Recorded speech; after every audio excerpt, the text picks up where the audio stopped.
Sejam bem-vindos, sala de aula virtual, correções de atividade de história, sexto ano. Primeira pergunta: como se dá o processo de aculturação? Explique. Então, o processo de aculturação, gente, se dá por meio de contato de diferentes grupos humanos, que transmite situações cotidianas, gerando assim o aprendizado. Então, o processo de culturação, gente, quando nós temos duas culturas diferentes, que elas entram em contato entre si, nós temos então o processo de aculturação. Então, quando uma cultura assimila a outra, quando há o processo de dominação, né, nós temos então o processo de aculturação.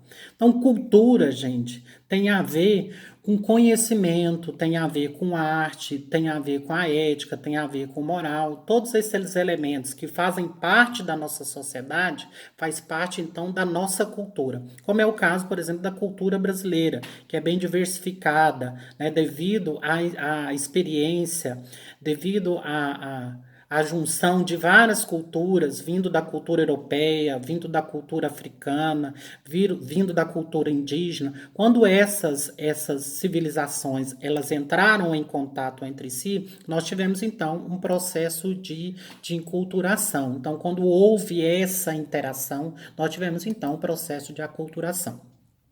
Segunda pergunta: fontes históricas são sempre documentos escritos? Explique. Então, primeira coisa, não. Nem sempre, gente, a fonte histórica ela é um documento escrito. Nós temos, então, dois tipos de fontes, né, que são as fontes materiais, né, que são os documentos, são os que estão nos livros, né, isso é um tipo de fonte histórica material. E a fonte histórica imaterial, né? Que é aquela que é transmitida através da mitologia, através do folclore, através, né, das histórias que são contadas por nossos pais. Número 3. A contagem do tempo tem sido fundamental importância para a humanidade em suas sociedades e suas culturas. Então, de acordo com os estudos, como que nós podemos compreender o tempo na história? Então, primeira coisa, é o período no qual ocorrem fatos históricos que são de ordens individuais e de ordem coletiva, que tem então início e fim. Então, considerando assim, por exemplo, nós temos então os anos, nós temos os meses, nós temos as semanas, nós temos os dias, as horas. Então, essas são formas que os historiadores encontraram para compreender o tempo. Então, de uma forma didática que eles utilizaram, então, para compreender o que vem então a ser o tempo. Na pergunta número 4, nós temos então: quais são as divisões importantes para o processo de contagem do tempo? Aí então está pedindo para citá-los quais são. Então, as divisões do processo de contagem do tempo, gente, são biênio, quinquênio, década, quartel, século e milênio. Então, essas divisões são divisões, então, que nós utilizamos como forma para a gente contar o tempo, uma forma didática, né, que os historiadores foram utilizando para ter uma forma, então, de contar o tempo. Próxima pergunta.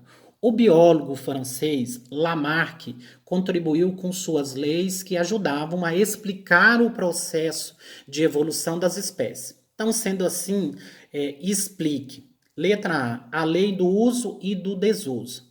Então, a resposta.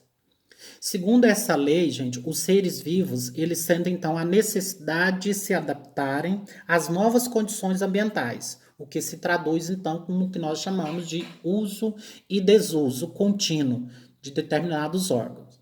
Se, por exemplo, um órgão ele é muito utilizado, gente, nós temos então o desenvolvimento desse órgão.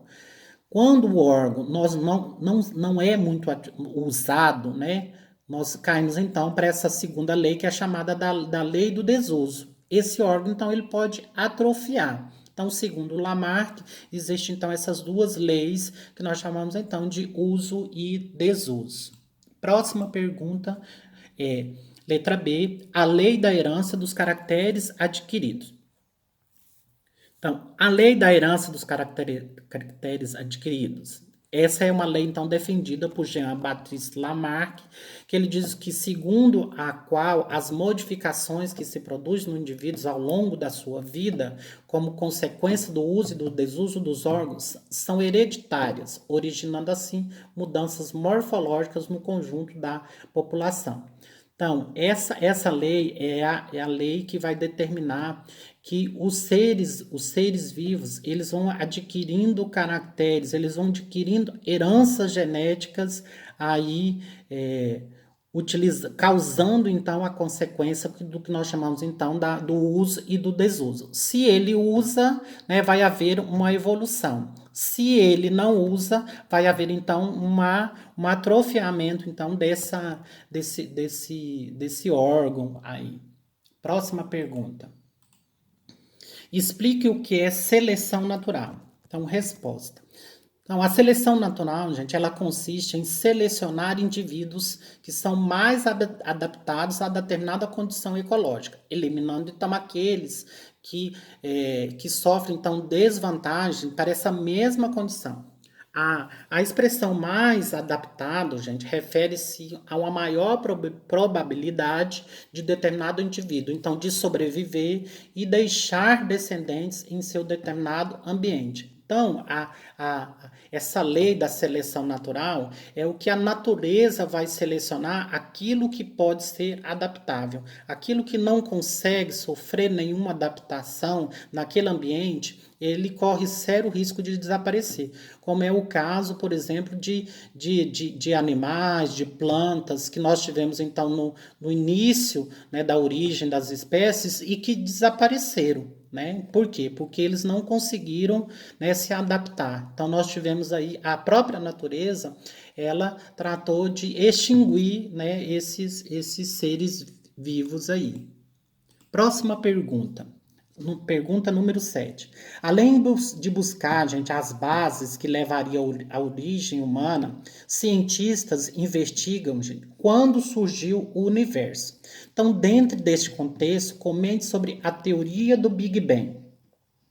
Então, a resposta. O Big Bang, gente, ou chamamos, então, em português, de grande expansão, é a teoria cosmológica, né, a teoria do cosmo, né, dominante sobre o desenvolvimento inicial do universo. Então, segundo, gente, os estudiosos, né, que usam o termo Big Bang, né, que usa essa expressão em inglês, é para definir a ideia de que o universo, gente, estava originalmente muito quente e estava muito denso, né, em algum tempo finito no passado. E aí, então, houve essa grande explosão e jogou para o universo essas massas de forças, né, de elementos químicos e físicos, e houve então essa grande explosão, jogando no espaço matérias que contribuíam então para essa grande explosão.